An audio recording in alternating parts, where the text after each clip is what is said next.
그래서 근데 여러분에게 가는 이 사업들이 이게 이제 여러 가지 사업, 뭐 농기계 지원 사업이랄지 무슨 뭐 비료 지원이랄지 뭐 공장 진단할지 이런 여러 가지 사업들이 200개가 넘어요. 제가 이렇게 관리하고 있는 사업들이 200개가 넘어요. 그러면 우리 농업적으로 예산 많이 주세요 하면 줍니까? 다른 데는 어떡하고, 그죠? 복지는, 문화는, 그 다음에 무슨 뭐 가정은, 그쵸? 그래서 맞는 얘기고 그 방법이 뭐냐? 좋은 사업을 만들어야 돼요. 좋은 사업 만들어야 됩니다. 그래서 저거 그러잖아요. 그죠? 과연 그래서 뭐든 돌아다니는데 여러분들이 노력 되겠냐? 그런 얘기죠? 그거 하려고 온다는 얘기예요. 근데 여러분은 농정을 얼마나 아세요? 제가 지금 우리 곁에 농정이라고 부제를 붙였죠. 농정이 과연 우리가 얼마나 친숙한가? 아까 농정을 아는 사람, 농정을 이해한 사람, 농정을 믿는 사람 얘기했었는데 이거 바로 농정인데 옆에 있어야 되는 거잖아요. 여러분에게 농정이 얼마나 옆에 있는지 한번 볼까요? 농정을 얼마나 아는지. 자, 경기도에서 농정 중에 가장 크게 하는 사업이 농업인 기회소득입니다. 이게 뭔지 아시는 분? 여러분 다 받고 있어요. 이거 예? 농민 기본수당 그게 뭐예요? 우리 지금 노인 수당이 있듯이 농업인들한테도 기본적인 수당을 줘서 생활할 수 있는 생활에 약간의 보탬이 되라고 주지 않나요? 얼마나 주죠? 1년에 60만 원이죠. 한 달에 5만 원씩. 예, 비쌉니다. 그걸 우리가 농업인 수당이라고 그래요. 예. 자, 우리 전국적으로 다 있습니다. 아까 우리 누가 직불제 얘기했죠? 그럼 비쌀 수도 있는데 이건 아마 차차 더 할 겁니다. 농업인 기회소득은 뭐 저는 이제 공무원이니까 이번에 그 지사님께서 민선 8기라고 해요. 8기. 에서 들어와서 경기도에서 중점적으로 하는 사업 중에 하나가 이런 겁니다. 이게 뭐냐면 뭐 여러 가지 사업 중에 또 이렇게 특색 있는 사업들을 만들잖아요. 기회소득이라는 게 뭐냐? 우리 농민들이 농사 짓는데 먹거리 생산하죠. 그 얼마나 사회적으로 가치 있습니까? 그죠? 그거는 어떻게 보상을 받아요, 여러분들은? 물론 뭐 싸게도 살겠지만, 근데 이제 이게 내가 뭐 쌀을 생산해서 그럼 이거 시장에 내서 팔아서 시장 가치로해서 내가 돈을 버는 거죠. 예, 그렇게 합니다. 근데 여러분들께서 농촌에 생활하는 것 자체, 논을 가꾸고 또 국토를 가꾸고 뭐 농사 짓는 방법 이런 것들 하는 것 자체가 우리 사회에 굉장히 큰 가치가 있어요. 예, 예를 들어서 무슨 뭐 비가 억수로 쏟아졌을 때 그 온 비가 다 바다로 안 가게 가둬놓는 역할을 할지 또는 그 비가 물에 이제 땅에 스며들어서 지하 속에 드는 역할을 할지 이런 것들이 있죠. 이걸 소위 말하는 농업의 다원적 기능이라 합니다. 이런 것들 다 하는데 누가 그걸 보상해 줍니까? 보상 받아야 돼, 안 받아야 돼? 받아야 됩니다. 받아야 되잖아요. 근데 그걸 우리는 뭐라고 하냐? 이제 이거는 이제 뭐 더 깊이 들어가 보겠습니다. 라고 했는데 여러분이 우리 사회를 위해서 가치 있는 일을 하는 기회라고 하는 거예요. 근데 이 기회를 계속 하고 싶은데 하려면은 약간의 그런 기본적인 돈이 필요하죠. 그래서 그런 것들을 돈으로 보상해 주는 걸 기회 소득이라고 합니다. 여러분들이 알게 모르게 하는 사회에 기여하는 굉장히 가치 있는 행동들을 계속해서 할 수 있는 기회를 돈으로 보상해 준다. 이게 기회 소득이에요. 예. 이거는 우리 농업만 있는 거 아닙니다. 뭐 장애인도 있고, 환경도 있고, 예술인도 있고, 체육인도 있고 합니다. 우리 농업이 제일 커요. 이런 게 있어요. 여러분 다 대상이고 좀 받을 거예요. 근데 모르죠. 이거 문제 있습니까 없습니까? 네, 이거 있어요. 이 돈이 얼마냐? 1년에 1775억이에요. 엄청나죠? 여러분 한 분 한 분한테 아까 우리 선생님 말씀하셨지만 기본적으로 60만 원씩 1년에 나갑니다. 한 달에 5만 원씩 나가요.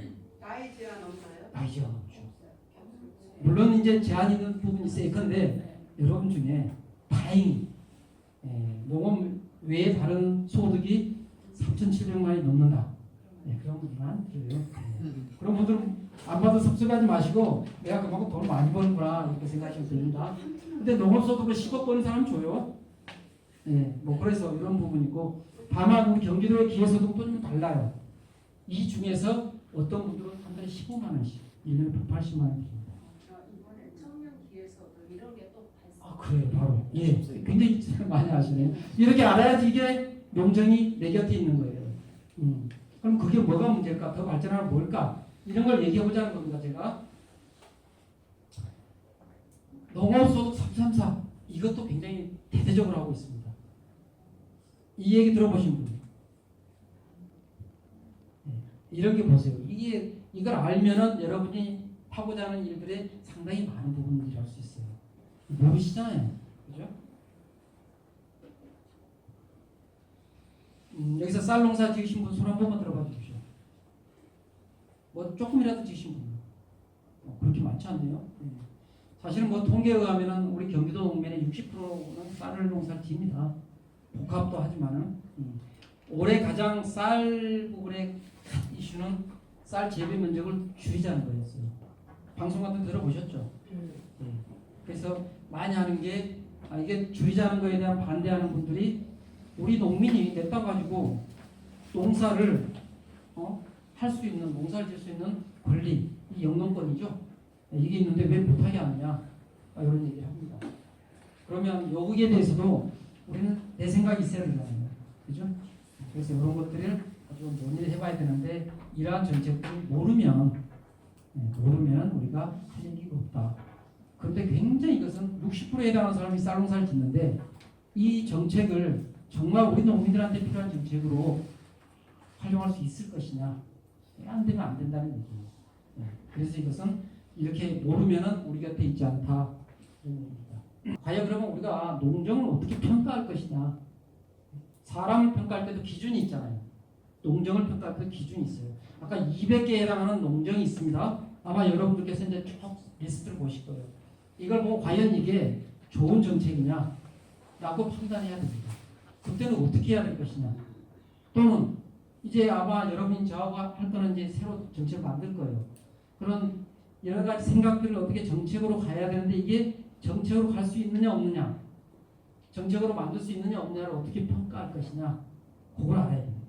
자, 우리 농정을 보면은 이렇게 분류할 수 있어요. 어디 나와 있는 거 아닌데 이게 농정을 보면은 농업에 대한 정책이 있고 사업이 있고 농촌에 대한 게 있고 농민에 대한 게 있고 이것도 저것도 아닌 기타 이렇게 나눠집니다. 제가 보니까 그래서 농업 부분에도 보면은 생산에 대한 지원 또는 가공 유통 소비 이렇게 나눠져요. 예. 농촌도 보면은 우리 삶의 환경 또는 지역의 산업 또는 우리가 살아가는 공동체 이런 사업들 다 나눠져 있습니다. 그래서 저희가 하는 경기도 농정에 이렇게 분류해 보면 이렇게 있는데 그냥 보세요. 이렇게 쭉 사업들이 있어요. 여러분께서는 아마 이런 농기 지원 사업 여기서 받아보신 분 계세요? 예. 거의 다 받았어요? 이렇게 하다고 저희끼리 관리인이고 농기. 예, 트랙터나 뭐 관리기 이런 거 받으셨죠? 예. 그래서 이런 사업들이 있죠. 이런 것은 개인한테 있는 사업이죠. 신청을 하면 뭐 이거 신청한다고 다 되는 거 아니죠. 아마 이렇게 순서도 계산하셔야 되고 또는 법인이나 단체 또는 이제 지역에 개인한테 가는 게 아니라 거의 여러분 지역에 농기 임대 사업소 있죠. 예. 그런 사업들이 다 이렇게 생산에 지원하는 그런 사업들이죠. 정책들이에요. 이런 사업도 있습니다. 뭐 이거 서택의 맞춤 농정은 2004년에 만들어졌으니까 지금 20년이 됐죠. 이런 사업들이 있어요. 이런 사업들을 우리가 어떻게 평가할 것이냐, 계속 둘 것이냐, 아니면 더 늘릴 것이냐, 아니면 좀만 줄일 것이냐. 이런 것은 우리가 평가를 해야 되잖아요. 그런 얘기를 하는 거죠. 가공도 그렇고 소비도 그렇고 아까 우리 말씀하신 농업인 기회소득이랄지 직불제 이런 사업들이 이렇게 있습니다. 이러한 사업들을 가지고 우리가 어떻게 평가할지 이런 부분이죠. 자, 우리가 어떤 정책을 평가할 때 제일 먼저 봐야 될 거는 뭘까요? 어떤 정책을 예컨대 저희가 농기계 소형 농기계 지원 사업을 했어요. 지원 사업 이런 걸 했습니다. 어떤 사람들에게 이렇게 60만 원짜리 60마력짜리 트랙터도 지원해주고 분무기도 지원해주고 그 전동 가위 뭐 이런 것도 있나 보죠? 이런 걸 다 지원해줬어요. 인정만 했습니다. 이 사업이 잘했냐 못했냐? 야, 어쨌든 자, 예, 좋습니다. 그것도 하나의 방법이겠죠. 할 때 이 정책이 좋은 정책이냐, 좋은 사업이냐 아니냐를 우선 어떻게 판단해야 될까요? 실용성. 실용성. 실용성이란 게 뭡니까? 그 전동기로도 능률을 나타내. 아, 좋습니다. 아, 예. 그런 것도 있을 수 있겠죠. 근데 정책을 평가한다는 것은 자, 이 정책으로 인해서 전동 가위를 샀는데 이 전동 가위로 작업 능력이 올라갔다. 이것도 하나의 평가죠. 예, 맞습니다. 그런 평가도 있겠죠. 근데 정책이 야 이게 좋으니까 더 늘려. 문제가 있으니까 줄여 없애. 이렇게 하는 평가는 뭘 해야 될까요? 지금 이것도 맞는 이 말씀도 맞습니다. 예. 이거 뭘 봐야 됩니까, 여러분? 정책이 좋고 안 좋고는 뭘 봐야 돼요? 적합성? 이거 참고하셔야 돼요. 예. 자, 우선은 이 정책이 효과가 있는지 봐야죠. 예. 자, 농기계 농기계 지원 사업을 하겠다. 왜 합니까, 이거? 농기 입주 사업은 왜 합니까? 예. 우리 농민들께서 농사 짓는데 기계가 필요하잖아요.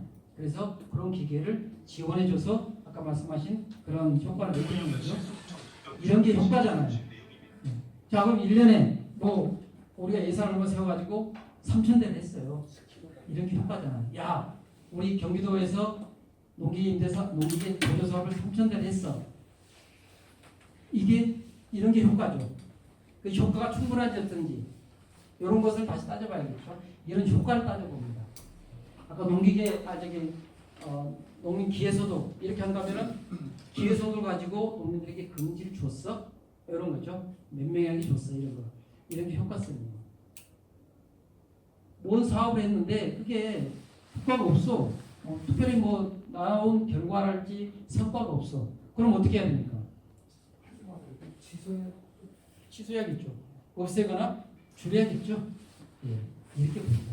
여러분들께서 아까 제가 제시하신 200개의 사업을 보고 그냥 이렇게 직관적으로 다 알 수 있을 거예요. 아, 이 사업 보니까 나는 안 해봤는데 또는 내가 해봤는데 별로 효과가 없더라. 그런데 유기농 비료를 지원해줬어. 그때 보니까 이 사업은 우리 농민들한테 별로 필요 없더라. 이렇게 하는 게 효과가 없는 거죠. 이런 것들을 하나하나 판단해요. 그렇게 해서 농정을 평가하는 방법입니다. 그 다음에는 아까 누가 말씀하셨죠? 근데 이게 뭐 이 정도 돈 들여가지고 이 사업을 할 만해? 이런 것도 봐야겠죠. 이게 이런 것도 보는 거예요. 이게 능률, 특히 형평성도 봐야겠죠. 아까 다 아직 못 받았다는 거예요. 옆 사람 받았어. 나는 못 받았어. 형평성 있는 겁니까 없는 겁니까? 예? 형평성이 당연히 있죠. 형평이 있어요. 나는 못 받았고 옆 사람 받았어요. 못 받을 자기 다른 사람이 형평이 있는 거죠. 그 사람 받을 자기 일이고 못 받을 사람 못 받을 자기 일이고. 아, 그렇습니다. 근데 지금 제가 좀 근데 뭐야 그 직장 다니면서 하는 사람들은 굳이 줄 필요가 있을까? 그래. 그걸 알 수 있어요. 근데 필요 없는 예를 들어서 교육을 많이 받고 혼자 시에서 내라고 그러잖아요. 그 성적을 매겨 너무 많으니까 그럼 그 제출하는 데서 거기서 이제 점수 매겨서 예. 속에서 하면 이길 수 있는 게 그게 맞지 않을까 저는 그렇게 생각해요. 그러니까 이런 것들을 그런 걸 따지는 게 형평성이라는 문제입니다. 따져야죠. 근데 소형 농기계 지원 사업이에요. 그랬더니 보니까 뭐 3헥타 이상의 대농은 안 줘. 그 형평성이 없다고 할 수도 있죠. 근데 또 문제가 다릅니다. 이렇게 형평성 부분, 이런 부분들을 따져야 돼요. 정책은. 정말 말도 안 되게 형평성이 없으면 문제가 있는 거잖아요. 정말 따지자는 얘기잖아요. 자, 이 정책으로 정말 효과가 있었느냐? 이게 이 돈으로 하면 그만큼 잘했느냐?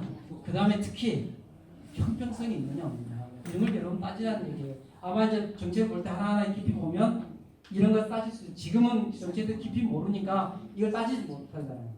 근데 앞으로 저랑 같이 이런 걸 해볼 겁니다. 대응성 뭐 이런 거 뭐냐? 대응성. 어떤 정책을 하다 보면 굉장히 여러 의견들이 나와요. 예를 들어 아까 뭐 소형 농기계 같은 경우도 보니까 최근에 아니 트랙터 요즘 40마력은 쓰지도 않는다. 예, 그랬죠. 찾아봤어요. 그래가지고 60마력까지 높여달라. 물론 소형제 100마력은 하지 말자. 60마력까지. 우리가 이 사업은 사실은 어르신들이나 여성을 위한 사업이에요. 사실은.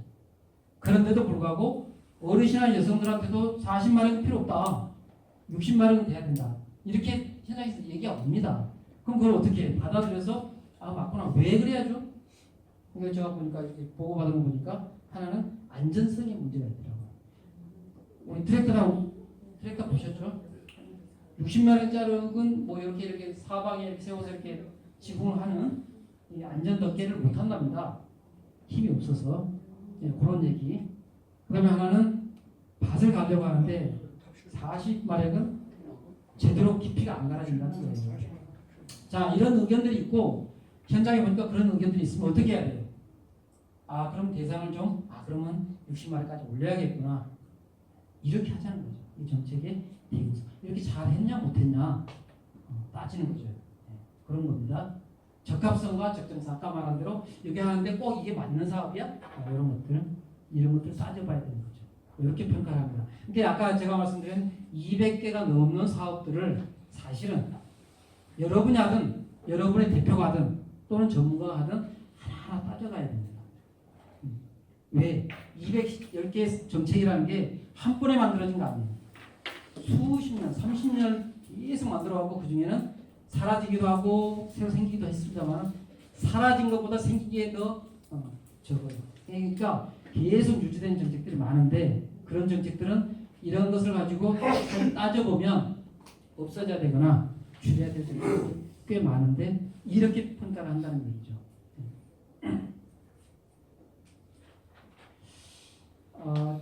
저희가 정책은 뭐 저희도 이렇게 평가를 매번 합니다. 예를 들어서 저도 지금 오전에 바로 오기 전에 했던 게 이런 거예요. 결산감사. 전체 사업을 두고 회계하시는 분들 또는 무슨 뭐 어떤 정책 전문가랄지 여러 분들이 모여서 정책 쭉 봅니다. 네. 그래서 예산 지표는 얼마나 됐고 지원 대상 얼마나 됐고 효과가 있었는지 이렇게 쭉 봐요. 결산 감사를 합니다. 이렇게 해서 너무 효과가 안 좋은 것은 줄여라 없애라 이렇게 얘기해요. 항상 이렇게 평가를 합니다. 이건 전문가들이에요. 여러분 모르시죠? 또는 최근에 이제 우리 예산처에 보면은 이렇게 자체적으로도 보존관리위원회라는 것을 두고 있는 전문가들이 우리 자체적으로 평가를 합니다. 특히 어제도 결제하고 왔는데 사업 중에는 유지 필요성 평가라는 거예요. 이 사업은 있어야 돼 말아야 돼 이런 평가를 해가지고 뭐 최우수, 우수, 미흡, 아주 미흡 이런 단계가 있는데 저희 사업 중에서도 2개가 아주 미흡이 나왔습니다. 그 사업은 예산이 안 줘버려요. 이렇게 평가를 합니다. 제일 그래도 평가를 많이 하는 것은 의회입니다. 의회 역할이 그런 거예요. 의회는 우리 도민에게 필요한 조례도 만들지만은 제일 중요한 게 저희 집행부저 같은 공무원들이 하는 일에 대해서 심사를 합니다.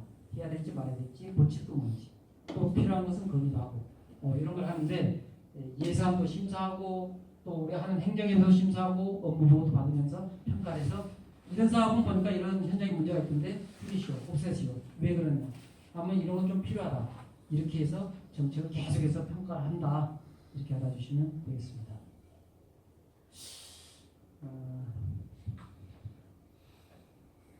정책 평가 제가 말씀드렸는데 혹시 너무 빠르나요? 어려운가요?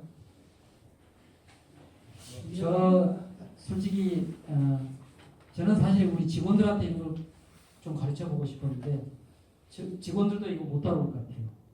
왜냐하면 이런 고민할 시간이 없어요. 사실. 그런데 정책이란 건 있잖아요. 정책이라는 것은 책상머리에 앉아서 할 수 있는 게 아니거든요. 남이 정해준 거 갖고 대상자 정해서 돈 주고 하는 거는 책상에서 할 수 있어요. 근데 농촌에서 뭐가 필요한지를 찾아서 정책으로 만드는 것은 이건 소명과 무슨 못합니다. 근데 과연 지금 공무원들한테 소명감을 기대할 수 있는가? 여러분들이 직접 하셔야 된다는 얘기입니다. 그렇다고 여러분들이 뭐 다 하라는 얘기는 아니에요. 중요한 포인트에 대해서 저랑 같이 얘기하고 역할들을 얘기하자는 겁니다. 자, 그리고 그러면 정책 평가는 보면 두 가지가 있어요. 아까 200개가 넘는 정책에 대해서 이게 효율성이 있는지, 능률성이 있는지, 뭐 공평한지 뭐 이런 걸 보는 것도 있고, 하나는 우리가 이제 여러 가지 정책들을 많이 제안을 하죠. 아이디어 내고 하죠. 이 정책을 우리가 이 아이디어들을 정책으로 할지 말지를 평가하기도 합니다. 이 정책이 되기 전이죠. 이게 되게 중요해요. 이제 우리가 앞으로 다시 만나서 할 것은 이겁니다. 여러분이 생각하는 이 고민이 정책으로 만들 수 있으려면 이 과정을 거쳐야 됩니다. 그래서 요걸 좀 잠깐 얘기 드리는데 이건 다시 할 겁니다. 정책을 먼저 보면 제일 먼저 해야 될 것은 이게 정부에서 할 일이냐 민간에서 할 일이냐 먼저 생각을 해야 돼요. 만약에 우리 여주 저기 농촌 마을에 카페가 하나도 없어. 카페가. 근데 마을 사람들이 다 커피를 마시고 싶어. 네. 카페 하나 만들어주세요. 이게 정책으로 할 수 있을까요? 없을까요? 왜 안 될까요? 카페? 그렇죠. 네. 그래요. 기왕이면 같이 또 말씀해보세요. 개인 사업이니까 그렇죠. 개인 사업이니까 다시 말하면 민간의 살 얘기죠. 제가 옛날에 연천 부군술 할 때 이런 일이 있었어요. 연천에 저 안쪽에 북쪽에서 신선면이라는 데가 있는데 되게 사람이 이제 안 삽니다. 옛날에 그 계곡이 유명했던 곳이에요. 여기가. 그런데 안 살아요. 사람이 별로 없어. 그러니까 뭐 가게가 하나도 없죠. 그래도 사람들이 남아 있는데 약국이 없으니까 병원에 가서 처방을 받아도 약사로 또 한참 신내려 나와야 돼요. 그래서 그분들의 요구는 약국을 하나 차려주십시오가 군수님의 공약이었어요. 약국은 개인밖에 못합니다. 약사밖에. 네, 그걸 차려달라는 거예요. 이거 할 수 있습니까? 없습니까? 약사가 돈이 되었죠.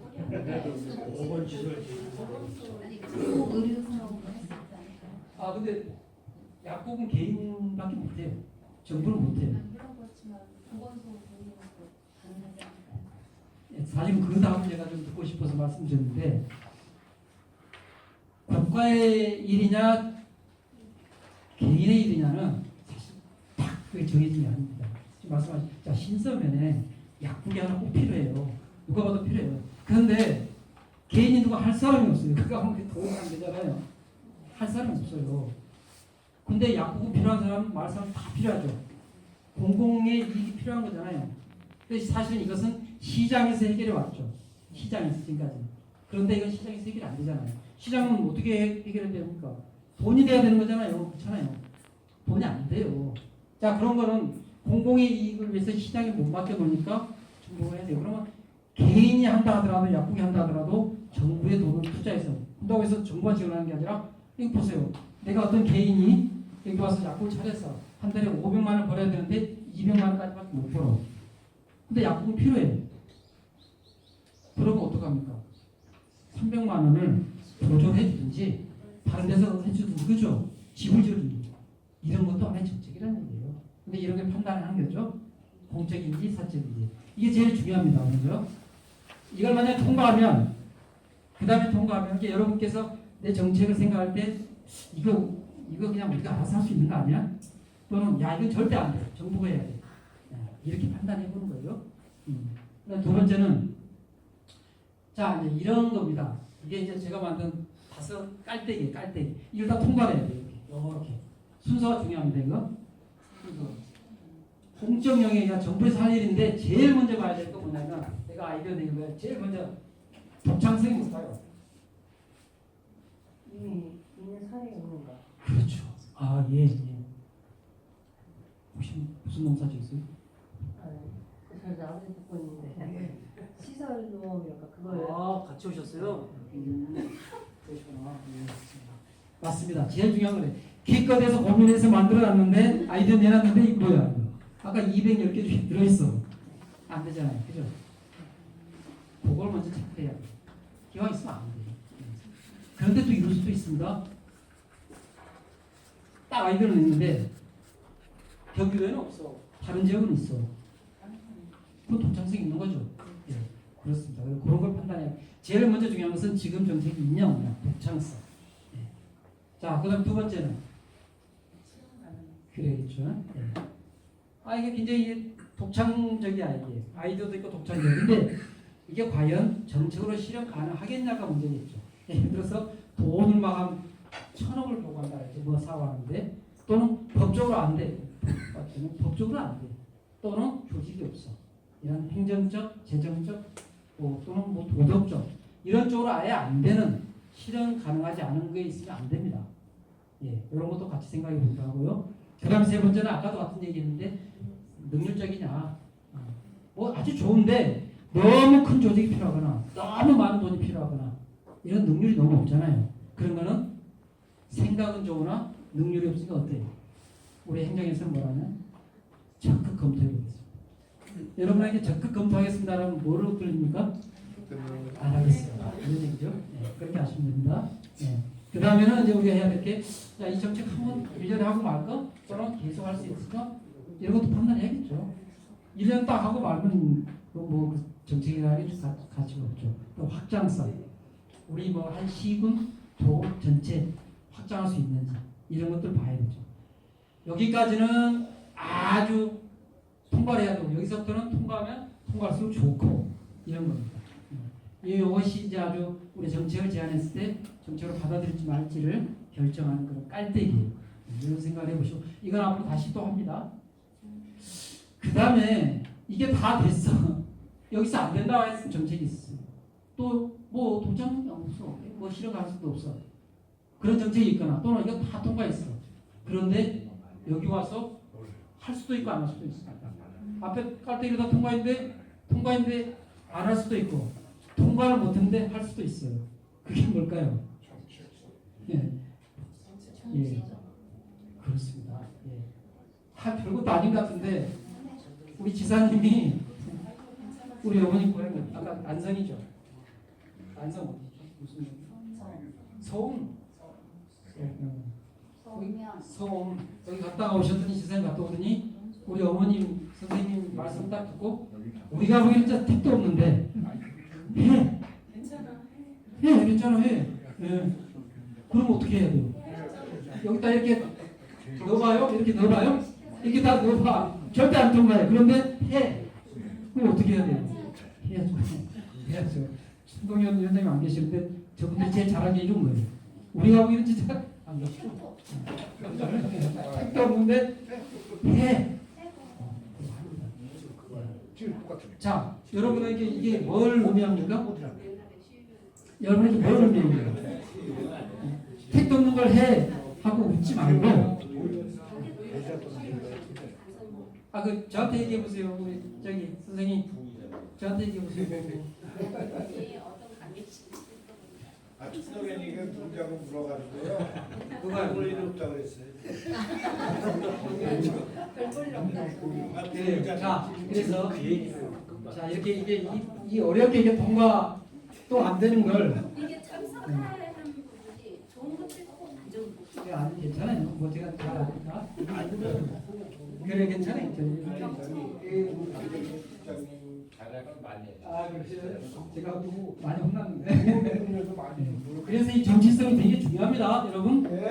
막 그냥 이거 뭐 공적인지 사적인지 막 이러면서 독창성, 실현성 이런 고민하지 마시고 한 방은 뭐냐? 네? 한 방은 뭐냐? 지사님을 잡거나 시장님을 잡거나 의원을 잡거나 또는 기자를 잡거나 빽줄이다.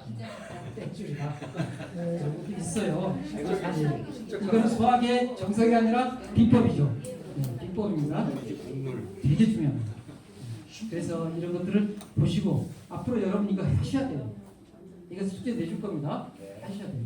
이렇게 해야 돼요. 자, 이런 얘기를 하자는 거죠. 그렇게 했을 때 정책이 결정됩니다. 그래서 제가 40분하면 언제까지죠? 지났어요. 아니 두 번을 해야 돼요. 그죠? 네, 그리고 돈 버는 길만 잘 가르쳐줍니다. 돈 버는 길은 금방 안 가르쳐줘요.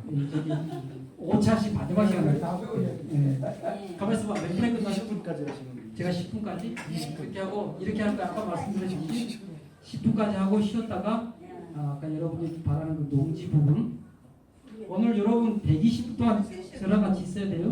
예. 그죠?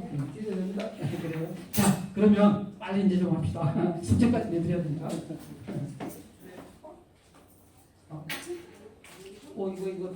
이거 열받았나 본데? 됐다.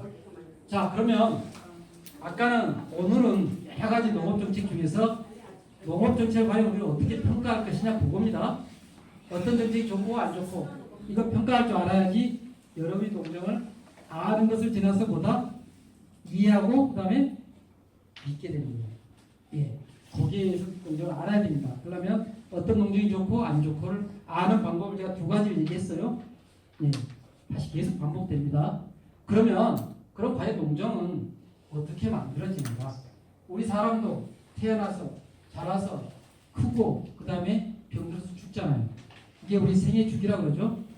농정도 주기가 있습니다. 이것을 농정 과정이라고 합니다. 예. 그래서 이거에 대해서 알아야 돼요. 이제 우리가 5번에 걸쳐서 이걸 단계별로 합니다. 여러분이 가져오신 아이디어를 가지고 단계를 거치면 딱 그게 정책이 되는 거거든요. 예. 이게 어디로 해야 돼? 자, 정책이란 것은 굳이 우리가 근데 되게 이 정의라는 건 중요합니다. 여러분 여기서 박사하신 분도 계시죠? 박사하신 분 계시고 또 학벌이 아니라 하더라도 공부 잘하시는 분 계세요. 공부 제일 잘하는 분들은 뭐냐면 개념을 이해하는 거예요. 개념. 예. 정책에서 저는 생각하는 개념은 뭐냐면 제일 중요한 게 이겁니다. 미래의 바람직한 상태. 다시 말하면 현재 상황이 이래. 근데 이게 뭔가 불편해. 또는 좀 아쉬워. 이 상태가 많아요. 우리 다 알아요. 여러분 다 압니다. 하다 보면 농기계 부족해. 돈이 부족해. 땅이 없어. 또는 무슨 문화가 부족해. 다 알죠? 예. 여러분이 알아요. 그게 현재 상태인데 이 상태를 그대로 두고 있으면 이거는 농정을 아는 게 아니라 아예 모르는 거잖아요. 여기에서 그 다음에 해야 될 건 뭡니까? 이 부족한 상태를 뛰어넘는 뭘 찾아야 돼요? 바람직한 상태를 찾아야 돼요. 이 상태가 아닌 바람직한 상태. 이걸 항상 우리 고민해야 돼요. 이게 농정의 시작입니다. 정책이에요. 그냥 하다 보면 이걸 고쳐야 돼? 그러면 어떻게 고치지? 어디까지 고치지? 이게 그 차이죠. 또는 별 문제는 없어. 근데 이거보다 좀 더 좋았으면 좋겠는데 이런 것. 이 차이, 갭. 이걸 발견하는 게 정책이에요. 여러분이 해야 될 문제를 발견하는 게 이거예요. 여러분 살면서 생활하시면서 농사 지으시면서 농촌 생활하시면서 보세요. 현장에서 보세요. 이거 진짜 이거 문제가 있다. 아니면 이거보다 좀 더 이게 이러면 좋아지겠는데 이걸 발견하는 게 문제를 발견하는 거예요. 정책이 그겁니다. 그러면 정책에서는 그러한 그 갭을 가지고 이 갭을 정책의 목표로 삼습니다. 이 차이를 없애야지. 그래서 낮은 걸 위로 끌어올려야 되잖아요. 그게 정책의 목표가 되는 거예요. 제가 하는 정책의 목표는 그겁니다. 이 목표를 어떻게 끌어올리냐? 이게 방법이잖아요. 우리 정책을 한다면 목표를 딱 정하고 이것을 어떻게 실현하지 하는 수단을 정하는 거. 그게 정책이에요. 수단을 어떻게 정하죠? 과학적으로 정해야죠. 아까 같이 정치인 해도 됩니까? 안 됩니까? 그것도 하나의 과학이에요. 힘이에요. 예. 그래서 어쨌든 합리적으로 해야 됩니다. 예. 맞는 정책을 해야 돼요. 맞는 정책을. 방법을. 그래서 이게 수단. 목표를 실현하는 수단을 강구해서 정부로 하여금 이렇게 하겠습니다라고 발표하면 그게 정책이라는 거예요. 예. 이렇게 알고 계셔야 돼요. 자, 여러분. 우리 최고 농업경영자 과정에서는 그래도 농정이 뭐냐라고 얘기했을 때 농기에 지원하는 것 이렇게만 얘기하지 마시고 우리가 앞으로 나아가야 될 바람직한 상태의 목표를 정하고 그것을 어떻게 실현할 것인지 하는 수단을 정하는 게 정책이다 라고 말을 한다면 아마 저는 우리 공무원들도 이 정도로 얘기하기가 쉽지 않을 것 같아요. 그런데 왜 이렇게 해야지 여러분이 정책을 만들 수 있습니다. 저도 항상 이렇게 생각합니다. 직원들이 아이디어를 갖고 오면 여기 붙여봐요. 다 있는지. 이렇게 생각해 보면 할 수 있습니다. 자, 농정 과정은 이렇게 됩니다. 여러분 보세요. 농정이라는 게 처음에 보통 우리는 그래요. 농업 정책을 결정을 해요. 정책을 결정하면 그것을 집행을 합니다. 집행하고 아까 말한 대로 이게 잘했나 못했나 평가를 해서 잘했으면은 늘리고 못했으면 없애거나 줄이고 여기 과정이에요. 근데 이게 금방 되는 게 아니에요. 1년 동안 이렇게 됩니다. 또는 10년간 할 수도 있어요. 이거 누가 하냐? 이게 다 공무원들이 합니다. 지금. 근데 정책은 어떻게 만들어지냐? 사실은 이 과정이 굉장히 중요해요. 문제를 발견하는 과정이 이거예요. 이거. 아까 말한 정책의 제일 중요한 것은 문제를 발견하는 건데 공무원들은 어때요? 문제 발견해요. 이것만 하고 있잖아요. 그러면 공무원들한테 맡겨놓으면 새로운 정책이 나온다 안 나온다? 진짜 잘 안 나옵니다. 어떻게 나오겠어요? 아까 여러분이 아셨던 정치인을 통해서야 돼요. 대부분이 그렇습니다. 사실은 새로 나온 정책들이 군수님이 공약으로 발표하는 정책을 했죠. 도의원이 군의원이 힘들잖아요. 그 의원들의 생각은 우리 농민들의 생각이잖아요. 그죠? 그런 것들 잘 만들어내야 돼요. 그것을 뭐라 하냐? 정책 의제라고 합니다. 오늘 우리는 정책학을 공부하고 있는 거예요. 그래서 의제라는 건 뭐냐면 정책으로 할지 말지를 결정하는 의제라고. 네, 그래서 우리가 주안점으로 해야 될 것은 현장의 문제를 찾아서 그것이 이거 나 혼자만의 문제가 아니야. 여러 사람의 문제고 심각해. 근데 이걸 정부에서 해야 돼. 이게 이슈라는 거예요. 이슈가. 신문에 나고 뭐 도의원이 막 질의하고 군수가 불러서 이거 왜 이래 막 하잖아요. 이렇게 이슈합니다. 이걸 해야 돼요. 그리고 그렇게 이제 막 문제가 되면은 그 다음에는 공무원들이 이거 한번 정책으로 만들어 볼까 고민하게 되죠. 이게 이슈합니다. 이 과정이 지금 빠져 있습니다. 가만 놔두면 앞으로 안 해요. 그렇게 되면 농장을 안 만들어집니다. 기존에 있는 건 안 맞아요. 그러면 1조가 넘는 돈이 여러분 것이 안 됩니다. 그렇기 때문에 중요하고 이것은 앞으로는 이제 우리가 다 같이 해야 돼요. 국민만 할 수 있는 거 아니고 공무원들하고 같이 해야 돼요. 이 과정을. 그래서 저는 우리가 같이 하는 동안에 이 과정을 여기까지 하는 것 이걸 해볼 거예요. 아까 말씀드린 대로. 실제로 농장을 만드는데 보세요. 공식적으로 또 도지사, 시장군수, 도의원, 또 우리 같은 공무원들 이런 사람들이 사실 농장을 만든다고 돼 있죠. 어디까지? 여기까지. 그리고 비공식적으로 공식적은 아닌데 그래도 참여하는 사람들 있죠. 이분들이 이렇게 뭐가 돼 있습니까? 농업이. 여러분 이거 보면서 뭐가 문제예요? 뭐가 문제죠?